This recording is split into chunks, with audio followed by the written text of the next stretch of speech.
እንደዚሁም በክፍል 96 ሪሰርች ሜቶዶሎጂስ ኦሲ ኤግዚት ኤግዛም ጥያቄና መልስ ነው ይላችሁ የቀረብኩት ማለት ነው። እንግዲህ ለፕራይቬሲ ሲባል የትምህርት ሚኒስቴር የአርማዎችን እያወጣን ነው ጥያቄ እየሰራን ያለ ነው ማለት ነው።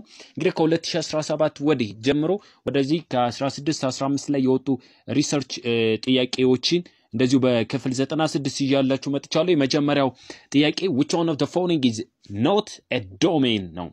እንግዲህ domain ያልሆነው it is not a domain where applied research is commonly conducted ማለት ነው። እንግዲህ applied research conduct በመናረግበት ሰዓት domain ያልሆነው ያ ማለት በተለምዶ ጥናትና ምርምር የማይካሄድበት እንደማለት ነው። የመጀመሪያው ኢንደስትሪ ይላል። የተለያዩ ኢንደስትሪ ላይ government department military ላይ religious institution ይላል። military ማለት የጦር ጋር ተያይዞ ማለት ነው። እነዚህም government ማለት መንግስት ላይ ኢንደስትሪ የተለያዩ ፋብሪካዎች ላይ ማለት ነው። religious institution ማለት ደግሞ የሃይማኖት ቦታዎች ማለት ነው። እንግዲህ ብለን የምንጠራው ባጭሩ ምንድነው ከዚህ ውስጥ ማንኛው ነው ስንል religious institution ነው domain ያለው ነው ወይም በብዛት የማይሰራበት it are not common domains for applied research ማለት ነው because in religious institution it focus on a spiritual doctrinal ceremonial activity rather than practical problem solving using scientific methods ማለት ነው። እንግዲህ scientific method ተጠቅሞ practical problem solving ባሻገር spiritual doctrinal እና ceremonial activity ስለሆነ የሚካሄድበት religious institution ምን አይደለም domain አይደለም ማለት ነው። but industry ላይ ስንመጣ to improve production process develop new product enhance efficiency ያለ ማድረግ ኢንደስትሪ መሰራት አለበት። government department ላይ for policy formulation ማለት ነው። improving public service የህብረተሰቡን ችግር ለመፍታት ምናምን and tackling social issue ብለን የምንጠራው እሱን ለመስራት ሪሰርች ያስፈልጋል ማለት ነው። ሚሊታሪ ላይ ቴክኖሎጂ አድቫንስመንት strategic planning እና ዲፌንስ ሜካኒዝም ጋር ተያይዞ ደግሞ የተለያዩ ጥናቶች ይሰራሉ።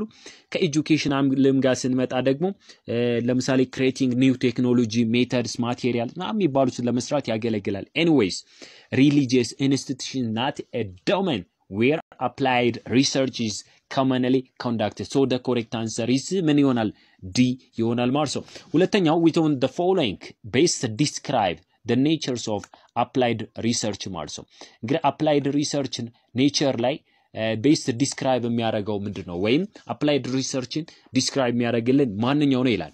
የመጀመሪያው it is conducted purely for theoretical understanding ማለት ነው።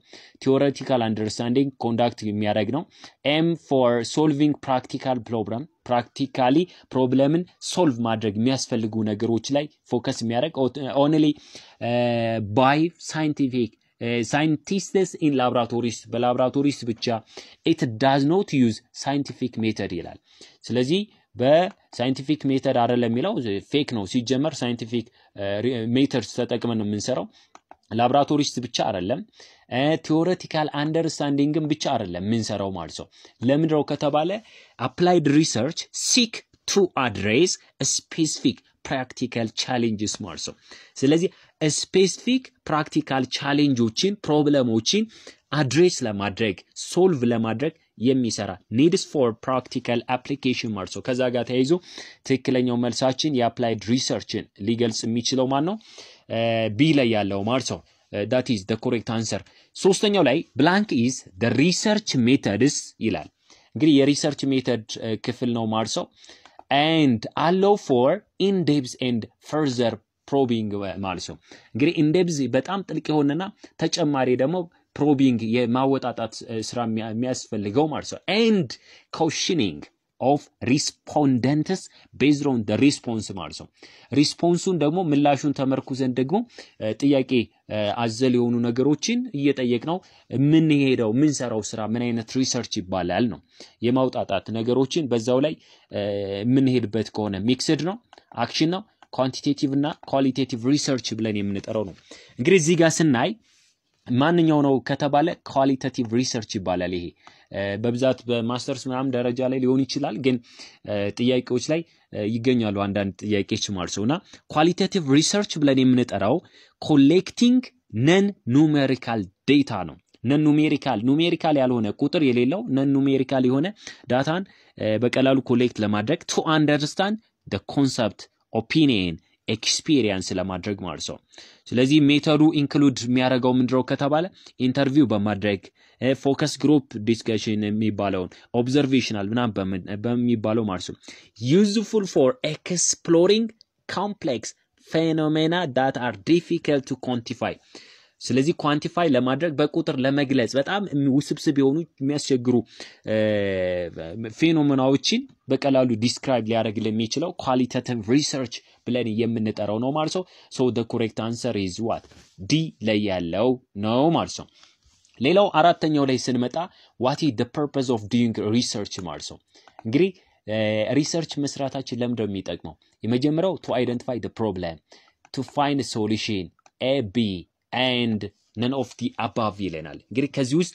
ማን ሊሆን ይችላል ስንል ባጭሩ ሪሰርች ምንሰራው የመጀመሪያው identify the problem ነው problem identifications ብለን የምንጠራው ማለት ነው then after problem identification it is important to find what the solution ማለት ነው ስለዚህ put the solution ፕሮብለሙን ሶልቭ ማድረግ አይደንቲፋይ ካረግን በኋላ ፕሮብለሙን ሶልቭ የማድረግ ስራ ነው ሁለቱም ይሆናል ማለት ነው ስለዚህ ኮሬክት አንሰር ኢዝ A and B ላይ የሚለው C ላይ ያለው ማለት ነው አምስተኛውና የመጨረሻው which of the following is non probability sampling ማለት ነው እንግዲህ በሌላ ቪዲዮ መለሳለሁ ስለ probability non probability sampling ብለን የምንጠራቸው ማለት ነውና non probability sampling ብለን የምንጠራው non random selections ብለን የምንጠራው ነው purposive ኮታ judgmental snowball convenience ምናምን እንላቸው አሉ probability sampling የሚባሉት ደግሞ simple random sampling stratified systematic cluster